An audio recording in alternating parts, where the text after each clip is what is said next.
Okay, my name is Peter Mayvarduke. I'm the, that's M-A-Y, B as in biologics, A-R-D as in India, 3D, UK. And I represent Public Citizen. UK hasn't done anything? We can the anagram if you like.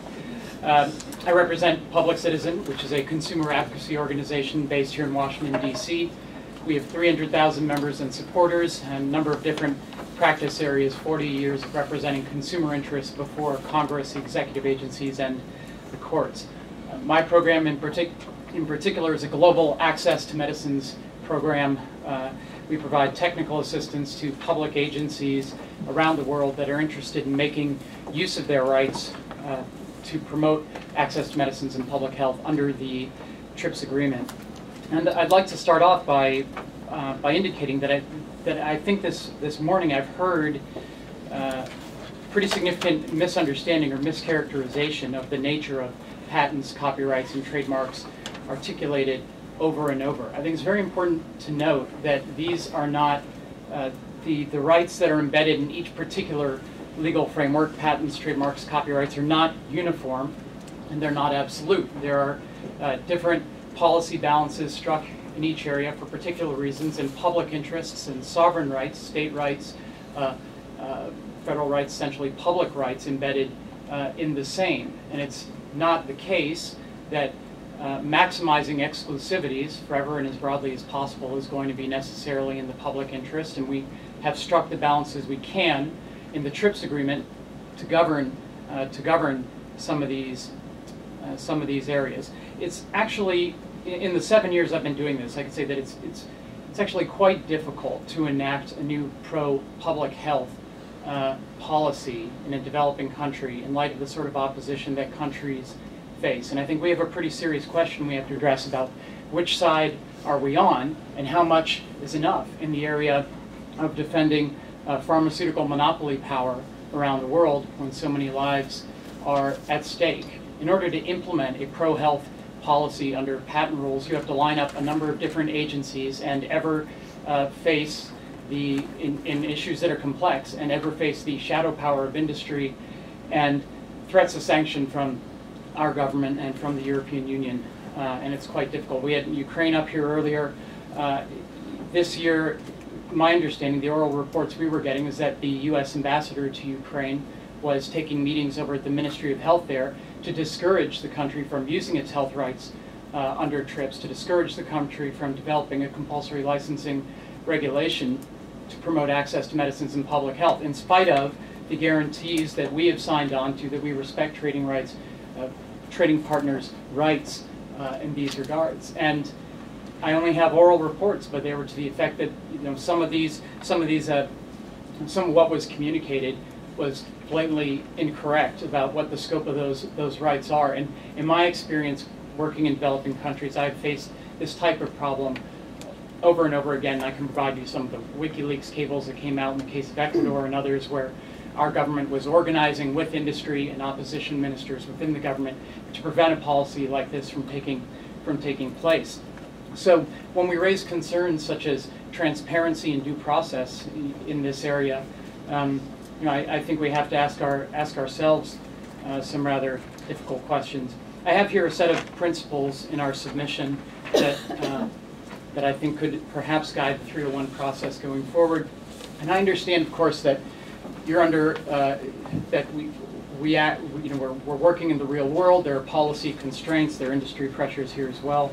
And I followed this process year to year, hoping to make some modest progress in the areas of pro-public health, TRIPS compliant policies. One of the principles I have here that I really hope we can agree to is that a compulsory licensing rule that's TRIPS compliant is notably different, is categorically different from a problem such as the prevalence of trade secret theft or willful trademark counterfeiting, or things that are actually articulated as criminal conduct under the TRIPS agreement. Perhaps that's a line that we can begin to draw. It blows my mind that this morning we're hearing proposals that India be listed as a priority foreign country for doing precisely what the Doha Declaration indicates it ought to do to promote public health. Perhaps we could differentiate between criminal activity and public policy as one quite modest reform.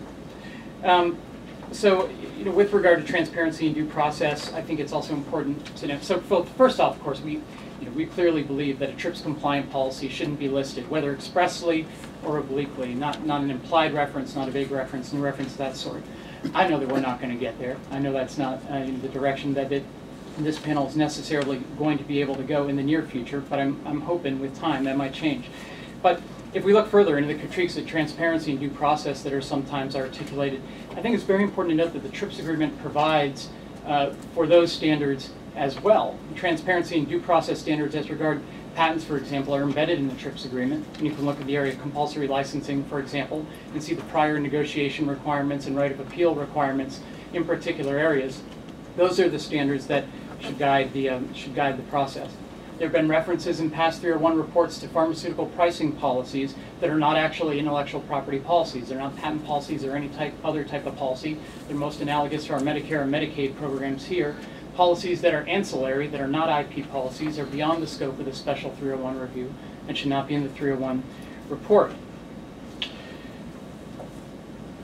So further now, so if we can't get to the TRIPS standard, I would hope that in areas where countries have FTAs that we might sort of work from that standard instead. If a country has an FTA with the United States, then they have particular standards that they've committed to uphold, but it only goes that far, right? So countries shouldn't be listed for things that they haven't actually agreed to in an FTA. And I think if you look, for example, at our country comments with regard to Chile, you'll see how we parse the patent linkage requirements to show that Chile is meeting its obligations in that regard. But at a bare minimum, I would hope that even if Special 301 subjects wealthy countries to criticism for TRIPS-compliant public interest policies, then developing countries should be given greater leeway. This quite too modest criterion does reflect the change of policy as I understand it we're seeing here at USTR right now in the context of the Trans-Pacific Partnership negotiations, where there's some degree of differential treatment between developing and developed countries, and perhaps accommodation of that sort can be made in your final report. I'm probably rather short on time. What do we have? You have 3 minutes and 30 seconds. Okay, so just to hit on a couple of the country issues that have come up, we can review and have a more technical discussion. We'll submit further comments. Some are in the comments here. Canada and its utility doctrine under Article 27. Canada has the freedom to define utility, and let's see if I can find the particular language. There is a policy purpose to the rule, which is you prevent a race to the patent office. You cut off lines of research once the patent is granted, and if sufficient information is not put forward in the disclosure at the outset to indicate that something is going to be useful for what it promises to accomplish, then you may actually cut off productive lines of research from competing firms. For example, India, I think a couple things that are important to note. One, I think there's a general misunderstanding of patentability criteria and patent-eligible subject matter that should inform the discussion of both India and the Philippines at a minimum. The United States Supreme Court recently ruled that isolated DNA is not patent-eligible subject matter in the Myriad decision, right? That is comparable to what India's 3D actually says. It's not structured as a patentability criteria. It's not part of novelty, inventive step, industrial application.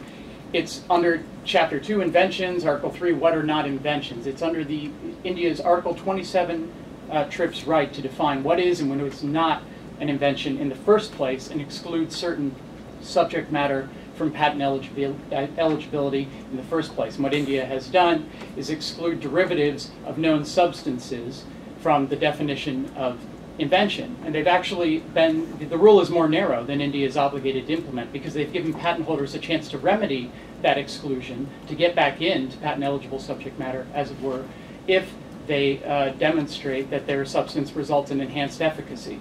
So India is sort of doing more than it's obligated under TRIPS. It's doing something that we're doing here in the United States, and shouldn't be put on a watch list for that, let alone a priority watch list.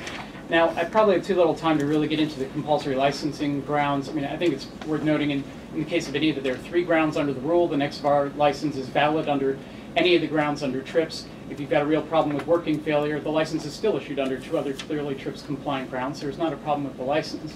But if you want to talk about sort of actual working failure requirements and how they place in TRIPS, I think Sean Flynn's comments were good. I'd also say that for one, the discrimination principle, one, there's no limit on compulsory licensing grounds in trips. One, there could have been a specific prohibition indicated if they meant there to be. There's one in the area of semiconductors, for example. But also, working failure, well, a compulsory license, in order to have a discrimination claim under Article 27, you have to be able to, you have to show a diminishment of the patent right. And this is an overarching point that I think I really want to make, is that having a patent turned down because it doesn't meet patentability criteria or isn't patent eligible subject matter, one, or two, having a government use its sovereign rights to promote the public interest by authorizing others to use a patented technology is not a denial of a patent right. Nothing is being taken away. These public side rights are embedded there as part and parcel of the package, part and parcel of the patent, part and parcel of the legal framework that is established for these areas, as much as the enumerated protections of the right holders and patent applicants. That is the balance that needs to be reflected in 301.